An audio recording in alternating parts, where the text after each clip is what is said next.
Hello दोस्तों, स्वागत करता हूं आप सभी का आपके अपने परिवार दीक्षित एजुकेशन अड्डा पर। दोस्तों एक बार फिर हाजिर हो चुका हूं लेकर आप सभी के लिए मोस्ट इंपॉर्टेंट क्लास है। जैसा कि आप सब जानते हैं कि हम एसएससी एमटीएस में पूछे गए सवालों को डिस्कस करते हैं और एसएससी सीएचएसएल में आपकी परीक्षा में क्या आ सकता है उसको लेकर हम यहाँ पर चर्चा करते हैं। उसी के क्रम में दोस्तों मैं एक बार फिर हाजिर हो चुका हूँ लेकर आप सभी के लिए मोस्ट इंपॉर्टेंट सवालों की श्रृंखला। इन सवालों को आप जरूर देखकर जाइएगा अगर आपका एसएससी सीएचएसएल का अभी एग्जाम बाकी है, और क्लास के लास्ट में बहुत ही महत्वपूर्ण इंफॉर्मेशन देने वाला हूं, उसको आप जरूर सुनकर जाएं। अगर आपका एसएससी का कोई सा भी एग्जाम है तो वह इंफॉर्मेशन आप लोगों के लिए ब्रह्मास्त्र का काम करेगी। और दोस्तों आप सब जानते हैं कि एसएससी सीएचएसएल में पूरे दिन में जो सवाल आपसे पूछे जाते हैं उसका एक सटीक एनालिसिस हम शाम वाली क्लास के अंदर करते हैं। आइए शुरू करते हैं आज की क्लास, देखते हैं अपने सारे महत्वपूर्ण सवाल है। दोस्तों पहला सवाल हमसे पूछा गया कि पानीपत का प्रथम युद्ध किस वर्ष लड़ा गया? 1526, 1556, 1540, 1761। ये सब सवाल मैं इतनी बार करा चुका हूं, अब मुझे नहीं लगता है कि आपको दोस्तों इसका आंसर नहीं आ रहा होगा। पानीपत का पहला युद्ध कब हुआ था तो आप सबको पता होगा 1526 में हुआ था। किसके बीच में हुआ था? बाबर तथा इब्राहिम लोदी के बीच में हुआ था। अगर आपसे क्वेश्चन पूछा जाए कि पानीपत का दूसरा युद्ध कब हुआ था? 1556 में हुआ था। किसके बीच में हुआ था? बैरम खां तथा हेमू। किसके बीच में हुआ था? बैरम खां तथा हेमू, इनके बीच में हुआ था पानीपत का दूसरा युद्ध। ये बात भी आपको ध्यान में रखनी है। अगर हम बात करें पानीपत के तीसरे युद्ध की तो आपको याद होगा 1761। किसके बीच में हुआ था? मराठा तथा अहमद शाह अब्दाली। मराठा वर्सेस अब्दाली यानी कि अहमद शाह अब्दाली। ये नाम आपको याद रखने हैं, अच्छे सवाल हैं, आपकी परीक्षा में सवाल बन सकता है। 1540 में दोस्तों क्या हुआ था? कन्नौज का युद्ध हुआ था, आपको दोस्तों याद होगा। 1527 में दोस्तों याद कीजिएगा क्या होता? आपको याद होगा खानवा का युद्ध हुआ था 1527 में। अब दोस्तों आप कमेंट करके बताएं 1529 इसको कौन सा युद्ध हुआ था? इसका जवाब आपको कमेंट कर बताना है। और 1 से 2 युद्ध आपको और याद रखने हैं। 1764 इसको कौन सा युद्ध हुआ था? इसको दोस्तों बक्सर का युद्ध हुआ था। और दोस्तों इसके युद्ध के बाद 1765 में दोस्तों क्या हुआ था? इलाहाबाद की संधि हुई थी। आपको ये सब बातें याद रखनी है। 1757 में दोस्तों क्या हुआ था? कौन सा? प्लासी का युद्ध हुआ था। कौन सा? प्लासी का युद्ध हुआ था। ये बात भी आपको याद रखनी है। आइए चलते हैं नेक्स्ट क्वेश्चन की ओर।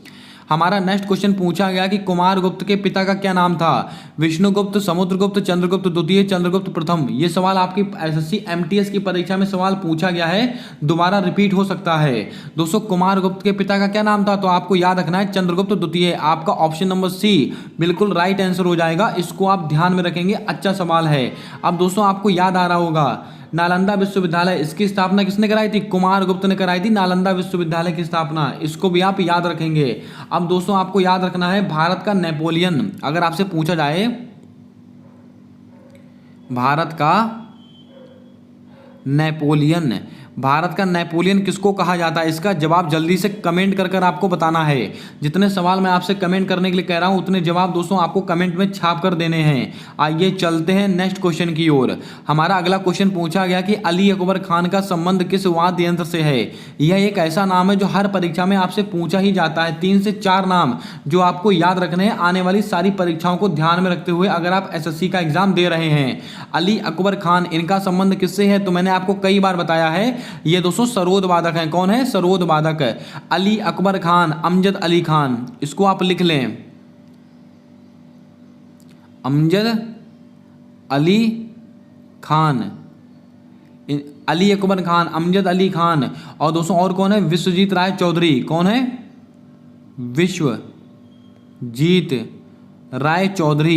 विश्वजीत राय चौधरी। इनका संबंध किससे है? इनका संबंध है दोस्तों आपका सरोद वादक से। ये नाम आपको याद रखने हैं। सितार वादक दोस्तों कौन है? पंडित रविशंकर। आपको याद होगा, जल्दी से कमेंट करके छाप कर बताएं पंडित रविशंकर को भारत रत्न कब दिया गया था? यह सवाल हमने कल वाली क्लास में आपको बताया भी था। संतूर वादक कौन है? पंडित शिव कुमार शर्मा और भजन सोपारी। तबला वादक कौन है? जाकिर हुसैन, अल्लाह रखा। इन दोनों का संबंध किससे है? तबला वादक। इन सब सवालों को आप नोट करके चलें। आइए चलते हैं नेक्स्ट क्वेश्चन की ओर। हमारा नेक्स्ट क्वेश्चन हमसे पूछा गया कि दर्पण अकादमी की स्थापना हेतु पद्मश्री किसे मिला था? केलुचरण महापात्र को मिला था, संयुक्ता पर्णहारी को मिला था, मृणालिनी साराभाई को मिला था, यामिनी कृष्णमूर्ति को मिला था। आपके एसएससी में अब ऐसे ही सवाल पूछे जा रहे हैं। डायरेक्ट आपसे नहीं पूछ रहा है कि कुचिपुड़ी का संबंध किससे है, कि भरतनाट्यम का संबंध किससे है। आपसे दोस्तों सवाल पूछे जा रहे हैं महत्वपूर्ण पुरस्कारों को लेकर जो इन कलाकारों को दोस्तों कभी ना कभी प्राप्त हुए हैं। दोस्तों दर्पण अकादमी की स्थापना के लिए पद्मश्री किसको मिला था? आपको याद रखना है ये मृणालिनी साराभाई को मिला था। और इनका संबंध किससे है? इनका संबंध है भरतनाट्यम से। इसको आप ध्यान में रखेंगे। केलुचरण महापात्र और संयुक्ता पर्णहारी और माधवी मुद्दल, इसको आप लिख लें, माधवी मुद्दल, संयुक्ता पर्णहारी, केलुचरण महापात्र, माधवी मुद्दल, इन तीनों का संबंध किससे है? ओडिसी नृत्य से है। किससे? ओडिसी नृत्य से है। इसको आप याद रखेंगे, अच्छा सवाल है। यामिनी कृष्णमूर्ति, इनका संबंध किससे है? इनका संबंध है दोस्तों आपको याद होगा भरतनाट्यम से। और दोस्तों कुचिपुड़ी से भी है। इसको आप अपने आप से एक बार रीचेक कर लेंगे खुद से। लेकिन दोस्तों मल्लिका साराभाई, मल्लिका साराभाई, इनका संबंध किससे? इनका संबंध भरतनाट्यम और कुचिपुड़ी दोनों से है। इसको भी आपको याद रखना है। ये सब सवाल आपके लिए महत्वपूर्ण सवाल हैं। चलिए बढ़ते हैं नेक्स्ट क्वेश्चन की ओर। 1857 की क्रांति के समय गवर्नर जनरल कौन थे? लॉर्ड कैनिंग थे, विलियम बेंटिक थे, रॉबर्ट क्लाइव थे, वारिंग हेस्टिंग थे। दोस्तों आपको बता दें 1857 की क्रांति के समय गवर्नर जनरल कौन थे? ये लॉर्ड कैनिंग थे। आपका ऑप्शन नंबर ए बिल्कुल सही जवाब होगा। इसको आप याद रखें। अगर हम बात करें दोस्तों द्वैध शासन की, द्वैध शासन दोस्तों द्वैध शासन को कब लागू किया गया था? 1919 में लागू किया गया था। आपको याद होगा किसके द्वारा? रॉबर्ट क्लाइव के द्वारा, रॉबर्ट क्लाइव के द्वारा। लेकिन अगर आपसे क्वेश्चन पूछ लिया जाता है कि द्वैध शासन को समाप्त किसने किया था? वारिंग हेस्टिंग ने किया था। किसने किया था? वारिंग हेस्टिंग ने दोस्तों इसको समाप्त किया था। किसको? द्वैध शासन को। ये बात आपको याद रखनी है। यहाँ पर ऑप्शन में विलियम बेंटिक देके रखा है, आपको याद होगा। भारत के पहले गवर्नर जनरल कौन थे? William Bentinck. इसको आप नोट करके रखना, आपको नंबर देके जाएगा सवाल। अगर आपसे पूछ लिया था विलियम बेंटिक वर्ष 1829, इसको इन्होंने क्या किया था? सती प्रथा का अंत किया था विलियम बेंटिक ने। और किसकी सिफारिश पर किया था? राजा राम मोहन राय। ये बात भी आपको ध्यान में रखनी है। चलिए बढ़ते हैं नेक्स्ट क्वेश्चन की ओर। दोस्तों यहाँ से आपके लिए मैं देने वाला हूँ बहुत ही महत्वपूर्ण जानकारी। जैसा कि आप सब जानते हैं हम लोग आपके लिए लेकर आए हैं ब्रह्मास्त्र वाले ई नोट्स। अगर आप एसएससी का भविष्य में कोई सा भी एग्जाम देने वाले हैं और आप इन ई नोट्स को पढ़कर जाते हैं तो आप 25 में से कम 18 से 20 सवाल सही करने वाले हैं। दोस्तों सबसे बड़ी बात, आपको यहाँ पर बहुत ही कंसाइज रूप में और दोस्तों बहुत ही अफोर्डेबल प्राइस में ई नोट प्रदान किए गए हैं। आपकी परीक्षा के लिए ब्रह्मास्त्र का काम करेंगे ये नोट्स। यहाँ पर दोस्तों आपको क्या क्या मिलने वाला है तो बहुत ध्यानपूर्वक समझिएगा। जीके जीएस में आपको दोस्तों history, polity, geography, science, economics, विविध स्टैटिक जीके कैसी जो आपकी परीक्षाओं में आपसे पूछी जाती है, जो एसएससी बार बार आपसे पूछता है। ये आपको दोस्तों बहुत ही कंसाइज रूप में आपका दोस्तों क्विक रिवीजन करने के लिए ये नोट्स तैयार किए गए हैं। अगर आप केवल जीके जीएस के नोट्स परचेस करते हैं तो आपको केवल और केवल इसके लिए 60 रुपीज पे करने पड़ेंगे, ओनली 60 रुपीज। इसके बाद अगर आप करंट अफेयर दोस्तों नोट्स लेना चाहते हैं तो उसमें दोस्तों आपको क्या क्या मिलने वाला है? जनवरी से लेकर जुलाई तक की जितनी भी करंट अफेयर है और जितने भी महत्वपूर्ण सवाल हैं वो दोस्तों वन लाइनर के नोट्स में आपको प्रोवाइड किए गए हैं। और दोस्तों इसके लिए भी आपको केवल और केवल 60 रुपीज ही पे करने पड़ेंगे। लेकिन दोस्तों सबसे बड़ी बात, अगर आप दोस्तों इसको परचेस करते हैं यानी कि जीके जीएस और दोस्तों करंट अफेयर दोनों मिक्स को अगर परचेस करते हैं तो इसमें दोस्तों आपको क्या मिलेगा? जीके जीएस के साथ करंट अफेयर दोनों चीजें मिलने वाली हैं। और इसका प्राइस केवल और केवल आपके लिए 275 रुपए रखा गया है। अगर आप दोस्तों इसको 15 अगस्त से पहले परचेस कर लेते हैं, ये बात आप याद रखिएगा। अगर आपका भविष्य में SSC CGL tier 2, SSC MTS है, एसएससी का कोई सा भी एक दिवसीय एग्जाम है तो इस दोस्तों ई नोट्स को आप जरूर परचेस कीजिएगा। आपको बहुत फायदा मिलने वाला है। बहुत कम समय में आप बहुत जबरदस्त तैयारी कर पाएंगे इन ई नोट्स के माध्यम से। अब दोस्तों आपको बता दें, आपको इसका जो लिंक है आपको कमेंट बॉक्स के अंदर और दोस्तों आपको डिस्क्रिप्शन बॉक्स के अंदर वहां पर मिल जाएगा। आप दोस्तों लिंक से जाकर परचेस कर सकते हैं बहुत ही अफोर्डेबल प्राइस में। आइए चलते हैं नेक्स्ट क्वेश्चन की ओर। दोस्तों हमारा अगला क्वेश्चन हमसे पूछा गया है नाडा, नाडा की फुल फॉर्म क्या होती है? मोस्ट इंपॉर्टेंट सवाल रहेगा आपकी परीक्षाओं को ध्यान में रखते हुए, और ये सवाल आपके दोस्तों एसएससी एमटीएस में पूछे गए सवाल है। मैंने अपने तरफ से कुछ भी नहीं बनाया है, इसमें सबके सब सवाल आपके एमटीएस में पूछे गए सवाल हैं। नाडा की फुल फॉर्म क्या है? National anti doping agency. तो आपका ऑप्शन नंबर ए बिल्कुल सही जवाब होगा, इसको आप याद रखेंगे। नाडा की फुल फॉर्म क्या है? National anti doping agency. अब दोस्तों अगर आपसे पूछ रहे थे वाडा, वाडा, वाडा, इसकी दोस्तों फुल फॉर्म क्या है? World anti doping agency. और इसका दोस्तों मुख्यालय कहां पर स्थित है? मॉन्ट्रियल में स्थित है। कहां पर? मॉन्ट्रियल में। और ये सवाल आपके एमटीएस और सीजीएल दोनों में पूछा गया है, इसको आप ध्यान में रखेंगे। अगर आप क्लास को पहली बार देख रहे हो तो क्लास को लाइक कर दें, चैनल पर नए हो तो चैनल को सब्सक्राइब कर बेल वाला आइकन ध्यान से दबा लें, ताकि आने वाली क्लासेस के अपडेट्स आप तक आसानी से पहुंचते रहें। अगला सवाल हमसे पूछा गया कि उत्तर प्रदेश की प्रथम गवर्नर कौन बनी थी? सुचेता कृपलानी, सरोजनी नायडू, इंदिरा गांधी, आनंदीबेन पटेल। दोस्तों आपको बता दें उत्तर प्रदेश की पहली गवर्नर कौन बनी थी? सरोजनी नायडू बनी थी, आपको याद होगा। और पहली मुख्यमंत्री कौन बनी थी? सुचेता कृपलानी। ये दोस्तों भारत के भी संदर्भ में है। अगर आपसे क्वेश्चन पूछा जाए कि भारत की पहली गवर्नर कौन बनी थी? सरोजनी नायडू। और भारत की पहली महिला मुख्यमंत्री कौन बनी थी? सुचेता कृपलानी। किस राज्य की बनी थी? उत्तर प्रदेश। ये बात आपको याद रखनी होगी। अगर आपसे पूछ लिया जाता है कांग्रेस की पहली महिला अध्यक्ष कौन बनी थी? सरोजनी नायडू। लेकिन अगर सॉरी दोस्तों, कांग्रेस की पहली भारतीय महिला, कांग्रेस की पहली भारतीय महिला। अगर आपके ऑप्शन में भारतीय महिला आपसे पूछा जाए तो आपको दोस्तों सरोजनी नायडू लगाना है। अगर आपसे क्वेश्चन पूछा जाए कांग्रेस की पहली महिला अध्यक्ष तो दोस्तों एनी बेसेंट, एनी बेसेंट। ये सवाल आपको याद रखना है, बहुत ही अच्छा सवाल है, परीक्षा में कई बार आपसे पूछा गया है। अब दोस्तों आपको याद करके बताना है 1885 इसको क्या हुआ था? कांग्रेस की स्थापना हुई थी। कमेंट करके बताएं दोस्तों कांग्रेस का दोस्तों जो पहला अधिवेशन था वो कहां हुआ था, किस स्थान पर हुआ था? इसका जवाब कमेंट में आपको छाप कर देना है।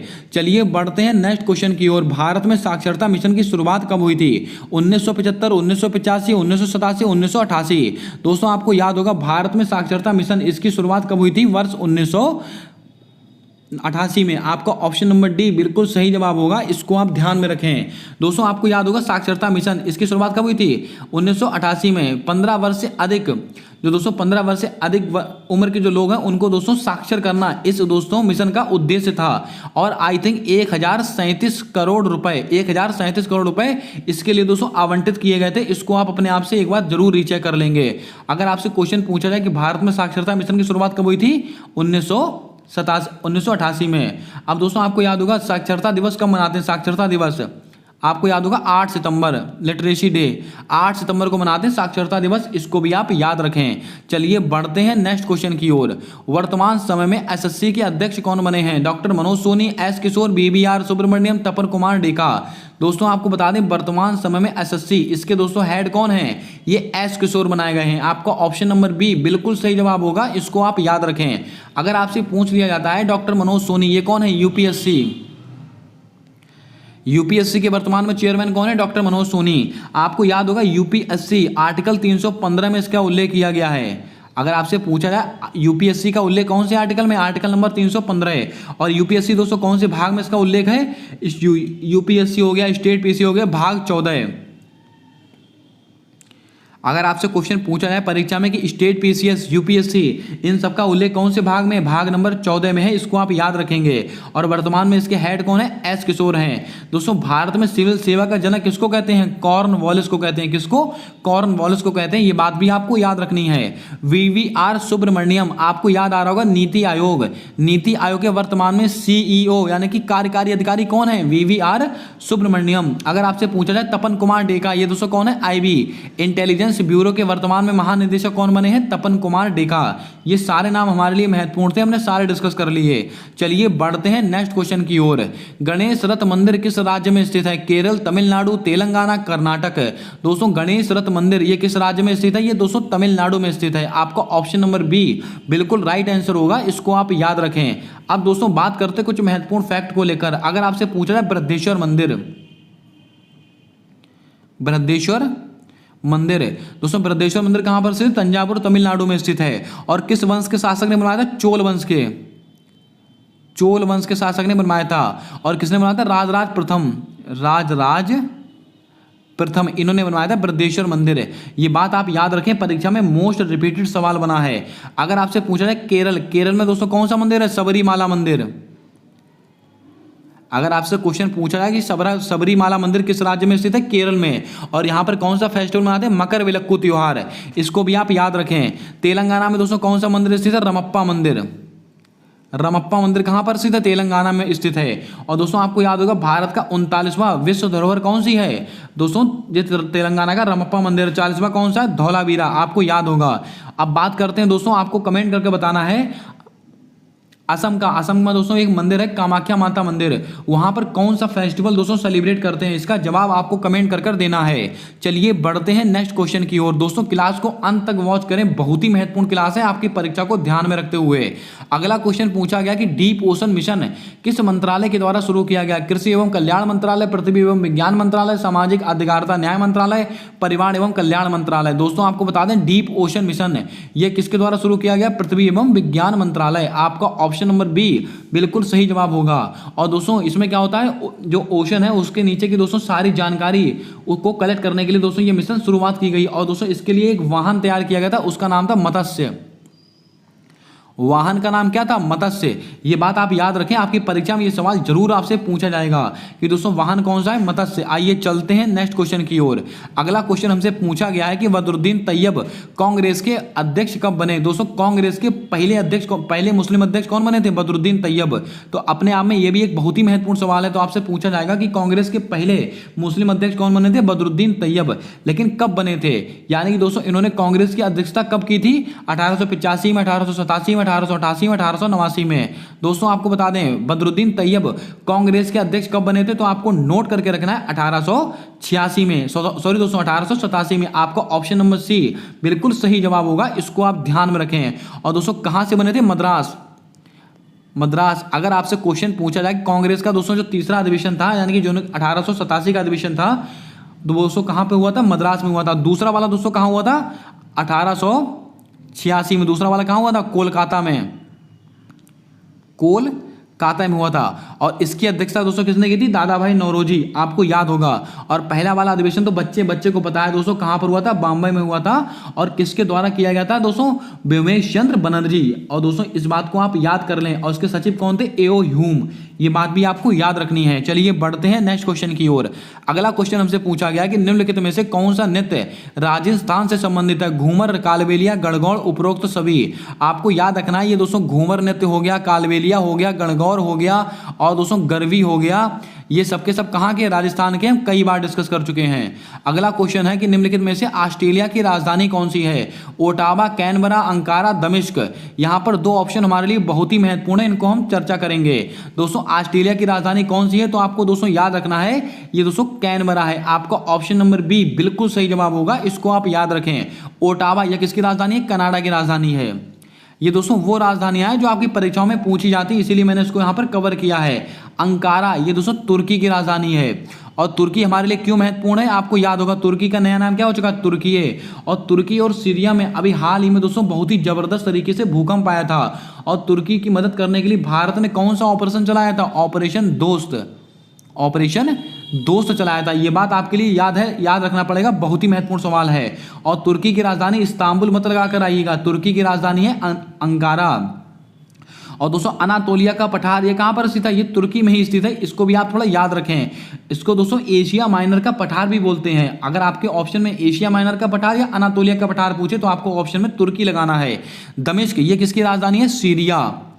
ये दोनों सवाल हमारे लिए बहुत ही महत्वपूर्ण है, इनको आप नोट करके जाएं। आइए चलते हैं नेक्स्ट क्वेश्चन की ओर। अगला क्वेश्चन पूछा गया कि मिलेना साल्वनी को 2019 में कौन सा पद्म पुरस्कार मिला? पद्मश्री, पद्म विभूषण, पद्म भूषण, भारत रत्न। दोस्तों आपको बता दें मिलेना साल्वनी को 2019 में कौन सा पद्म पुरस्कार मिला था? पद्मश्री। आपका ऑप्शन नंबर ए बिल्कुल सही जवाब होगा। नीरज चोपड़ा को कौन सा मिला था? नीरज चोपड़ा को भी दोस्तों पद्मश्री के द्वारा सम्मानित किया गया है। ये बात आपको मोस्ट इंपॉर्टेंट में याद रखनी है। अगर हम बात करें पद्म विभूषण वर्ष 2023 में, कब? वर्ष 2023 में दोस्तों कितने लोगों को पद्म विभूषण मिला है? 6 लोगों को पद्म विभूषण मिला है। ये बात आपको याद रखनी है, जिसके अंदर दोस्तों आपको याद आ रहा होगा किसको किसको मिला है? श्रीनिवास को मिला है, टीएस कृष्णा को मिला है। किसको दोस्तों? श्रीनिवास। इनको आप लिख लें, जिसको मिला है श्रीनिवास को मिला है। और टीएस कृष्णा को मिला है और पीसी महालनोबिस को मिला है, पीसी महालनोबिस को मिला है। और दोस्तों किसको मिला? जाकिर हुसैन को मिला है, जाकिर हुसैन को मिला है। और दोस्तों एक को किसको मिला है तो आपको याद होगा, मुलायम सिंह यादव को मिला है। और दोस्तों एक बालकृष्ण दोषी को मिला है। इन 6 लोगों को मिला है। इन 6 के नाम आपको याद होने चाहिए। आपसे परीक्षा में कैसा भी सवाल फ्रेम कर सकता है परीक्षा वाला। आइए चलते हैं नेक्स्ट क्वेश्चन की ओर। अगला क्वेश्चन पूछा गया कि निम्नलिखित में से कौन सा ग्रह उल्टी दिशा में घूमता है? पृथ्वी, शुक्र, मंगल, बृहस्पति। तो आपको याद रखना है ये शुक्र ग्रह जो है उल्टी दिशा में घूमता है, इसको आप ध्यान में रखेंगे। जल्दी से कमेंट करके छाप कर बताएं भोर का तारा किसे कहते हैं, इसका जवाब आपको कमेंट कर बताना है। अब दोस्तों बात करते हैं ग्रहों से संबंधित कुछ महत्वपूर्ण फैक्ट को लेकर। बुध, शुक्र, पृथ्वी, मंगल आपको मैंने कई बार नोट कराया है। कौन कौन से? बुध, शुक्र, पृथ्वी, मंगल। बुध, शुक्र, पृथ्वी, मंगल। और उसके बाद बृहस्पति, बृहस्पति, शनि, अरुण और एक है वरुण। ये दोस्तों कुल 8 ग्रह हैं। कितने? 8 ग्रह हैं। इनको आप याद करें और इन्हीं क्रम में आपको याद करना है। बुध, शुक्र, पृथ्वी, मंगल, बृहस्पति, शनि, अरुण, वरुण। ये बिल्कुल सूर्य से क्रम से लगे हुए दोस्तों ग्रह हैं। इससे दोस्तों क्या होने वाला है, आपसे अगर इनकी सूर्य से क्रम पूछा जाएगा तो आप इसका आंसर सही से ही कर पाएंगे अगर आप इसको इन क्रम में याद करते हैं। और इनसे दोस्तों आपसे क्या क्या सवाल बन सकते हैं वो मैं आपको बताने वाला हूं। बुध, शुक्र, पृथ्वी, मंगल ये कैसे ग्रह हैं? ये दोस्तों आंतरिक ग्रह हैं। कैसे? आंतरिक। अगर आपसे आंतरिक ग्रह पूछे तो दोस्तों बुध, शुक्र, पृथ्वी, मंगल, बृहस्पति, शनि, अरुण, वरुण ये दोस्तों कौन से ग्रह हैं? ये दोस्तों बाह्यतम ग्रह हैं। कौन से? बाह्य ग्रह हैं। इसको आप याद रखें। और एक आपसे सवाल एसएससी सीजीएल में पूछा गया था, निम्नलिखित में से कौन सा ग्रह सबसे बाह्यतम ग्रह है? तो सबसे बाह्यतम कौन सा? अरुण, वरुण। तो आपके ऑप्शन में वरुण देके रखा था, यही आपका राइट आंसर था। इन सब चीजों को आपको याद करके जाना है, तथ्यों को दोस्तों बहुत ध्यानपूर्वक पढ़कर जाना है। आइए चलते हैं नेक्स्ट क्वेश्चन की ओर। एक क्वेश्चन पूछा गया कि दोस्तों जो कक्ष का रण है निम्नलिखित में से किससे संबंधित है? पश्चिमी तट, उत्तरी तट, कोस्टल प्लेन्स, नॉर्दर्न प्लेन्स। तो आप सबको पता है ये दोस्तों कोस्टल प्लेन से संबंधित है। आपका ऑप्शन नंबर सी बिल्कुल सही जवाब होगा। इसको आप याद रखें। दोस्तों 5 पॉइंट संबंध पुस्तक लेखक कौन है?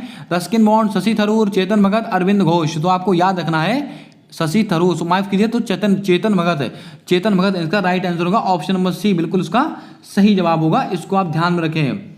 ए अंबेडकर लाइफ, ए अंबेडकर लाइफ,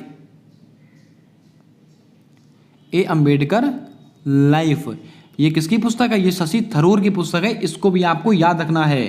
दोस्तों रस्किन बॉन्ड इनकी पुस्तक मैंने कल ही आपको all time favourite for children, किसकी पुस्तक है? Ruskin bond, all time favourite for children ये रस्किन बॉन्ड की पुस्तक है। इसको भी आपको याद रखना है। कमेंट करके बताएं विक्ट्री सिटी ये किसकी पुस्तक है? कल ही मैंने आपको सवाल बताया, इसका जवाब आपको कमेंट करके बताना है।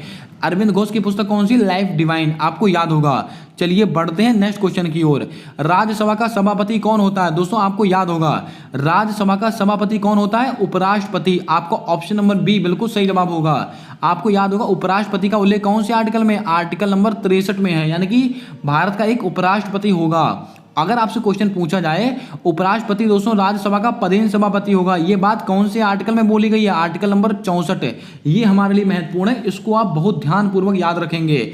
अगर हम बात करें दोस्तों आर्टिकल नंबर 108, इसमें क्या है? Joint sitting. क्या है? ज्वाइंट सिटिंग, यानी कि संयुक्त बैठक का उल्लेख है आर्टिकल नंबर 108 में। अब यहां से सवाल आपसे क्या बनेगा? ज्वाइंट सिटिंग संयुक्त बैठक को दोस्तों बुलाता कौन है?